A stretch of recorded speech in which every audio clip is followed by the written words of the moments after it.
มาวันเดือนบอกบอกยังที่วันเวลาทราบตัวยังไงอย่าเบิ่งนุ๊กรู้จักไหมยัง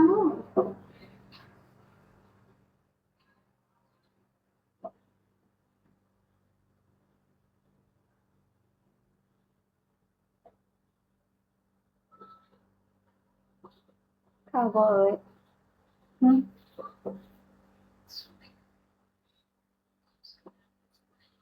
เบอร์โทรให้ได้บ้างเบอร์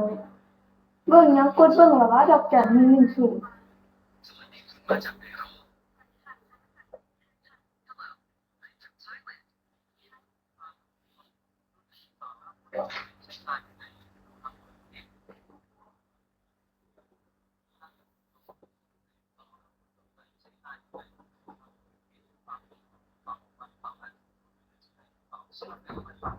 ไปมั้งคะอาจารย์แน่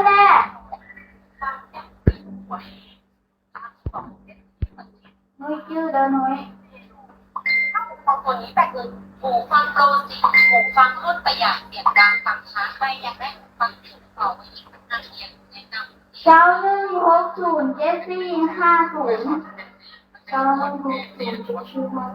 9160745091607450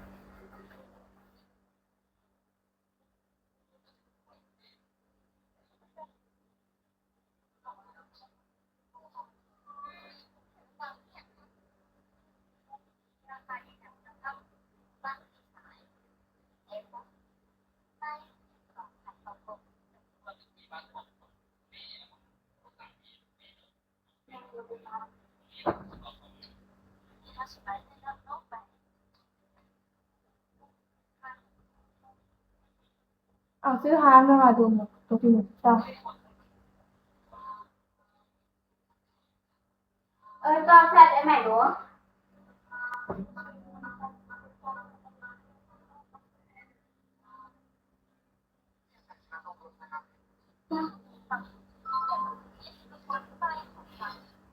นั่นแหละก็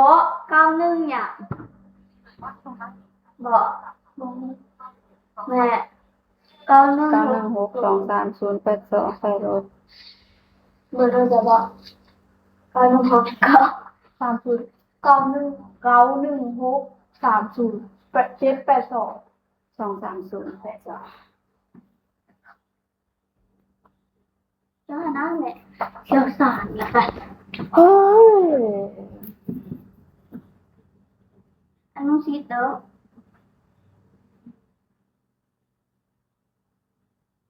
จะว่าเขาสิหลอกหรอก็ลองขอแก้เบิ้งก่อนแก้เบิ้งก่อนนะบอแล้วจังจ่ายเงินก็ต้องปกติกับผู้จ่ายบอกขับรถมาเลยนะบอกดูวัดเข้ามาคือได้รู้สั่งอันนึงบอกไอ้อย่างนั้นบอกเอซีเบิ้งหามาสั่งอีกไปเจาะหาอะไรมาหามาสั่งนี้ใส่เงินฮะเขาไปเขียนทางก่อนเดี๋ยวสั่งเอง2 อันใส่3 พริก2 อันใส่3 พริกเด้ออันนี้เด้อ